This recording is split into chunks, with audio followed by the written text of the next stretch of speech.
दीपिका वर्मा जी पटियाला से। राधे राधे महाराज जी। राधे राधे महाराज जी, आपके चरणों में कोटि कोटि। महाराज जी आपका बहुत बहुत धन्यवाद, आपके सत्संग ने मेरी जिंदगी बदली। महाराज जी मेरा एक प्रश्न है, क्या हमारी वेशभूषा जैसे कपड़े और मेकअप आदि का हमारे भजन या आध्यात्मिक सफर पर कुछ प्रभाव पड़ता है? ज्यादा बनावटीपन करने से शरीर में आसक्ति बढ़ती है। शरीर आसक्ति फिर कामनाओं को बढ़ने के बहुत चांस देते हैं। दूसरे भी देखकर कामना करते हैं और हमारे अंदर भी कामना आती है। उचित श्रृंगार, जैसे आप गृहस्थ में हैं तो उचित पहनावा पहनिए, उचित श्रृंगार कीजिए, क्योंकि आप गृहस्थ में हैं। अब उसमें थोड़ी कि हमारी तरह आप रज लपेट करके ऐसे नहीं, आप उचित श्रृंगार, पर इतना बनावटीपन ना आ जाए कि जिससे दूसरे का मन आकर्षित हो और हमारा मन भी कामनाओं में फंसने लगे। देखो, देह तो हम है नहीं, न तुम स्त्री हो न पुरुष हो, अपने कर्तव्य पालन के लिए स्वांग मिला है। अब जैसा आपका रूप है, आप शीशा से में जैसे देखते हैं ना, अब ज्यादा उसमें बनावटीपन करेंगे तो बार बार देखोगे, वो आसक्ति इसी में बढ़ेगी। और हमारा मानव देह मिला है इससे आसक्ति हटाने के लिए। तो उचित श्रृंगार, जैसे गृहिणी अपने घर में अपने पति आदि के, तो उचित श्रृंगार और सावधानी पूर्वक जीवन यात्रा में कोई गलती न होने पावे, तो आपकी भक्ति पथ की पुष्टता वाली अंदर भावना आ जाएगी। अच्छा, जैसे बहुत है बाहरी श्रृंगार, तो उसमें कहीं न कहीं हमारी कामना होती है कि हमारा शरीर सुंदर दिखे, और उस कामना के अंदर फिर कोई न कोई वासना, तृष्णा, स्पृहा, इच्छाएं ये राज्य करती है। फिर हमारा जो मार्ग भक्ति का है वो ढक जाता है। हमारा सात्विक जैसा और हम आपको सच्ची कहते हैं, सुंदरता तो सत्यता में चलने पर मिलती है। आप भजन करो और थोड़ा संयम से रहो उचित, तो आपके चेहरे पे एक लावण्य आ जाएगा। मुख प्रसन्न तन तेज विराजा, कीनस रामचंद्र कर काजा। कोई भी हो, चाहे स्त्री शरीर चाहे पुरुष शरीर, संयम से चलो और भजन करो, तो आपके चेहरे में वो सुंदरता होगी जो दूसरे के देखने पर निष्कामता बढ़ाएगी, कामना नहीं। देखो ना, संत महात्मा जन जो भगवान में चित्त जोड़े हैं, कौन सा भैया श्रृंगार बाहरी होता है, पर एक दर्शन करने के लिए जाते हैं ना लोग, वयोवृद्ध हैं, कोई बाहरी रूप की बनावट नहीं, पर एक अलौकिक सुख मिलता है। उनके देखने से ऐसा लगता है मैं देखता ही रहूं, उनको देखने से ऐसा लगता है ये अपने हैं, उनके देखने से एक अजीब आह्लाद होता है, आनंद होता है। क्यों? क्योंकि वो सत्य मार्ग में चल रहे, भगवत मार्ग में चल रहे। मुझे लगता है जो भगवत मार्ग का पथिक है, चाहे स्त्री हो या पुरुष हो, सात्विक वेशभूषा में रहे, क्योंकि वेशभूषा का प्रभाव हमारे चित्त पर पड़ता है। हम जैसे वेशभूषा धारण करेंगे वैसे ही हमारा अहम हो जाता है। हम जैसे बनावटी करेंगे ना, तो उसमें कामनाएं हैं, इच्छाएं हैं, वासनाएं, तो वो दूसरों के प्रति भी और अपने प्रति भी ठीक नहीं है। सात्विक वेशभूषा, सात्विक श्रृंगार, आप देखो आपका जैसा स्वभाव, जैसा स्वरूप है वैसे बर्ताव करो। भगवान ने तो विधान बना ही दिया है आपके सुख के लिए। अब अगर बाहरी हम कुछ ज्यादा करते हैं तो उसमें हमें फिसलने का डर है और उसमें कामना बढ़ाने का सामने से भी डर है। तो हमें संसार तो इसी में विचरण करता है। लेकिन आप भक्ति मार्ग में अध्यात्म से पूछ रहे, तो आपने भगवान को जो रूप पसंद आया वो दे दिया आपके कर्म के। अब उसी से हमारा ये स्वरूप थोड़ी है, इसका तो छोड़ना ही है, आज नहीं तो कल छूटेगा। और इसकी गति भी आप लोग जानते क्या हो, आप इसको बनावटी क्या ज्यादा करें।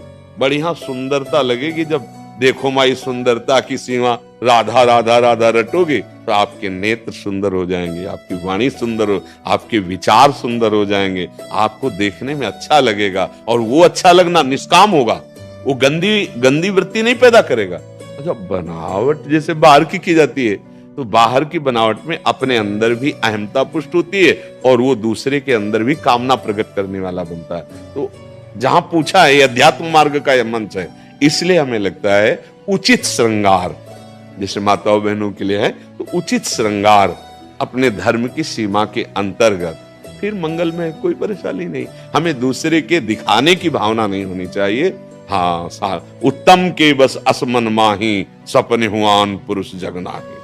एक पाणी ग्रहण संस्कार किया और उसी में धर्म पूर्वक चले और दोनों मिलकर धर्म का आचरण किया, भजन किया, दोनों भगवान को प्राप्त हो गए। ऐसे गृहस्थी में चला जाता है। नाथ सकल संपदा तुम्हारी, मैं सेवक समेत सुत नारी, और विरक्त तो संपूर्ण विषयों पर विजय प्राप्त करके भगवान को प्राप्त कर ले। दोनों के लिए भगवत मार्ग है। मयूरव उपाध्याय जी नागपुर से। राधे राधे महाराज जी। महाराज जी, मैं बदलना चाहता हूँ पर बदल नहीं पाता। मैं बहुत कुछ करना चाहता हूँ पर कुछ कर नहीं पाता। मुझसे सुबह उठा नहीं जाता, मोबाइल छोड़ नहीं सकता। मैं छोटे छोटे संकल्प भी पूरे नहीं कर पाता। मैंने अपनी पूरी जिंदगी बस सपनों में ही गुजार दी। यार जिंदगी भी अभी कितनी व्यतीत की है। अभी तो विश्वास उठ चुका है। हाँ, अभी तो बच्चे हो, सही मार्ग नहीं मिला इसलिए विचलित हो रहे हो। अभी तो बच्चा, आप अपने जीवन को उन्नतिशील बना सकते हो, बदल सकते हो, जो चाहोगे वो बन सकते हो। अभी नई अवस्था है ना। हाँ, ये कुछ कमियां हैं आपके अंदर जिनके कारण आपको ऐसा मन चिंतन कराने लगा, बुद्धि ऐसा निश्चय करने लगी। अगर उन कमियों को दूर किया जाए और बुद्धि पवित्र हो जाए तो अभी आपको आनंद मिलने लगेगा। समझ रहे? आप जानते हैं आपके अंदर जो कमियां है ना, हाँ, उनको छोड़ दीजिए। ये गंदी बातें, ये गंदे आचरण आपको गिरा देंगे। देखो, गिरी तो गए, आप कैसे निराश बोल रहे हो? अभी क्या हो, बच्चा हो। अभी ये अवस्था तो जिस दर जाना चाहो उधर के लिए आत्मबल पुष्ट होना चाहिए। पर यही तो हम सब बच्चों से, कि नई पीढ़ी हमारी जो है आज उत्साहहीन हो रही है, क्योंकि आचरण बिगड़ रहे हैं। सुख की लालसा से ऐसे आचरण किए जा रहे हैं जिनसे केवल दुख, निराशा, चिंता, घबराहट, शोक यही प्राप्त होगा। उनका फल ही है यही। अब उनको समझाओ तो कैसे समझाओ? ना आहार ठीक है, ना संग ठीक है, ना दृश्य ठीक है। हमारे देखने का नजरिया गलत हो चुका है। देखो, आप ही कह रहे हो हमसे, मैं मोबाइल नहीं छोड़ सकता। जैसे भगवान, मैं आपकी शरण में हूँ, मैं आपका शिष्य हूँ, पर मैं युद्ध नहीं करूंगा। अर्जुन जी कहते हैं, यहीं से तो हंस के भगवान उपदेश करते हैं। जैसे आपने फाइनल कर दिया, तो मैं मोबाइल नहीं छोड़ूंगा। हम कह रहे मत छोड़ो मोबाइल, लेकिन मोबाइल में गंदी बात देखना तो छोड़ सकते हो ना।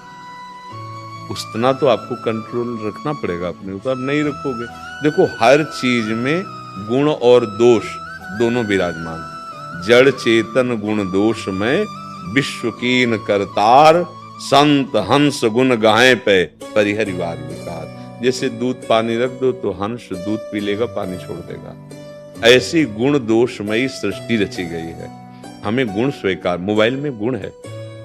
आप एक दूर देश में बैठे एकांतिक महात्मा के वचन सुन सकते हो, किसी भी महात्मा के वचन सुन सकते हो, किसी भी शास्त्र का स्वाध्याय कर सकते हो उसी में। आजकल सब नई व्यवस्थाएं हो गई।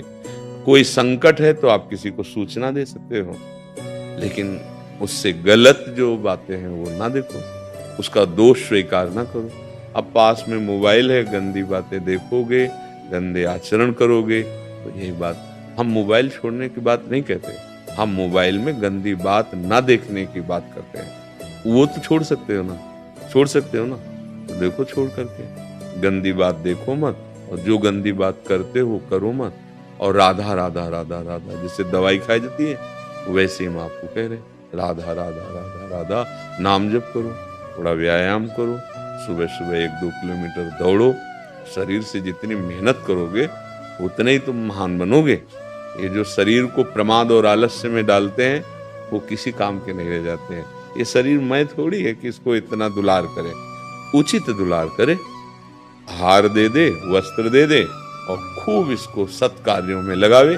अभी आपकी बुद्धि पवित्र हो जाएगी, पाप नष्ट हो जाएंगे।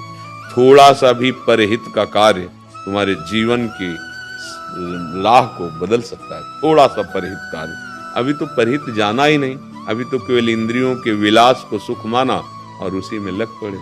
ये अवस्था तो ऐसी नहीं है। इस अवस्था में तो हम अपनी ऐसी नींव रखते हैं जिससे हम राष्ट्र भक्त बने, हम मातृ पितृ भक्त बने, देव भक्त बने, भगवत भक्त बने, जगत का कल्याण करें, अपना कल्याण करें। अब ऐसे में तो बच्चा, देखो तुम निराश हो गए, नहीं हो गए निराश, ये अच्छी बात नहीं है। निराशा अच्छी बात नहीं है। अगर हमारी बात मान लो, हमारी प्रार्थना मान लो, तो जो तुम जानते हो कि गंदे आचरण है, जिनके रोकने में तुम असमर्थ हो, उनको रोकने में समर्थ है प्रभु का नाम। नाम बल है। जितने भी महात्मा काम क्रोध लोभ मोह मद मत्सर पर विजय प्राप्त की, नाम बल से प्राप्त की। हम जानते हैं नहीं करना चाहिए, फिर भी ऐसा लगता है जैसे कोई भूत हमारे ऊपर चढ़ गया हो और हमसे करवा लिया हो। वो वासना है, वासना का भूत है, वो नष्ट होगी उपासना से। और उपासना है नहीं तो फिर होगा क्या? हमारे अंदर ताकत है नहीं कि इधर कदम रख दें तो फिसलते चले जा रहे हैं। ताकत लाओ, ब्रह्मचर्य ताकत है, नाम जप ताकत है, दूसरों की सेवा ताकत है, दूसरों का आशीर्वाद ताकत है। बड़े बुजुर्गों के जब चरणों में माथा रखते हैं, उनका हृदय प्रसन्न होता है, तो वहीं भगवान बैठे। कोई तड़प रहा है, भूखा प्यासा, रोग से पशु, आप उसकी सेवा कर दो, उसके हृदय में भगवान बैठे, वो आशीर्वाद दे देंगे, आपका मंगल हो जाएगा। बात समझ रहे? देखो प्रयास करके नाम जप करो। पहली बात तो निराश होना मत। हम तुम्हें कह रहे हैं, हमारा मानव जीवन निराश होने के नहीं मिला। अच्छा, हमसे गलती हो सकती है, बड़ी गलती हो सकती है, बार बार हो सकती है, हमें फिर भी निराश नहीं होना। हमको एक दिन उन गलतियों को रौंदना है। पक्की बात समझो। अगर तुम ऐसा भाव नहीं रखोगे तो फिर जैसे अभी बोले ना, ये आपको गिरा देगा, मतलब आपको इतना निराश कर देगा कि आप कुछ और सोचने लगेंगे कि अब जीवन का मतलब क्या रहा। इसलिए ऐसा नहीं, अभी तुम महान बन सकते हो।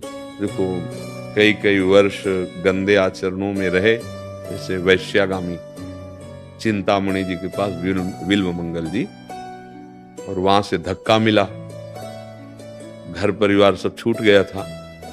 अब उनको एक ही रास्ता दिखाई दिया कि है कोई भगवान, अब मुझे स्वीकार करे। हमने जिसके लिए सब कुछ न्यौछावर कर दिया, उसने तो धक्का मार के बाहर निकाल दिया। चिंतामणि जी उनको धक्का मार के बाहर निकाल। अब वो एक मार्ग मिला भगवान। तभी हम कहते हैं विपत्ति, अपमान, तिरस्कार, ये ऐसा अमृत है जहां से भगवान की तरफ यात्रा प्रारंभ होती है। नहीं, विषयी जीव कभी भगवान की तरफ नहीं चलना चाहता। जैसे नाली का कीड़ा नाली में ही आनंद लेना चाहता है, ऐसे विषयी जीव गंदे विषयों में ही आनंद खोज करता है। भगवान की तरफ चल पड़े। पूरा चरित्र तुम बड़ा है। वो एक ऐसे महान आचार्य कोटि के बिल्व मंगलाचार्य उनका, और उन्होंने चिंतामणि को प्रणाम किया गुरु रूप से कि अगर तूने मेरा तिरस्कार ना किया होता तो आज मैं श्री कृष्ण को ना प्राप्त कर पाता। तो मानो मन और बुद्धि, इंद्रियां तुम्हारा तिरस्कार कर रहे हैं, तो तुम भगवान का आश्रय लो, नाम जप करो। देखो, तुम ही इस बात का अनुभव करोगे, हंसोगे अपने ऊपर कि अरे जब मैं नाम से विमुख था तो मेरी धज्जियां उड़ाई थी, आज मैं नाम जप कर रहा हूं तो मेरा कुछ नहीं बिगाड़ पा रहे। समझ रहे? आप निराश मत होना, हमारी बात मान लेना, एक दिन आपका हृदय शीतल हो जाएगा। मनुष्य जीवन व्यर्थ नहीं किया जाता बच्चा, बहुत कीमती। देवता तरसते हैं इस जीवन के लिए कि अगर ये जीवन मिल जाए तो मैं साधना और भजन करके ऐसे उत्तम गति को प्राप्त हो। कोई देव गति, कोई उत्तम गति थोड़ी है। वहां भी भोग विलासिता है, बाद में पुण्य क्षीण होने पर ये मृत्यु लोक में आ जाना पड़ता है। पुण्य क्षीणे मृत्यु लोक के विशंति। ठीक है ना? धैर्यवान, नाम जप, जो तुम गंदी आदतें जानते हो उनको छोड़ने का प्रयास करो। अगर फिर गलती हो जाए तो निराश मत होना। दवा खा रहे हो, राधा राधा राधा राधा, बल मिलेगा। ये जैसे हम आपसे सत्संग कर रहे हैं ना, आपको बल मिल रहा है। अब आप देखना, अगर हमारी बात पे चलोगे तो आपको लगेगा कि जैसे कोई जबरदस्ती हमसे करवा रहा था, ऐसे कोई जबरदस्ती हमको बचा रहा है। भगवान की कृपा, भक्तों की कृपा अमोघ होती है। महत् संगस्तु दुर्लभो दुर्गमो रामोघस्य।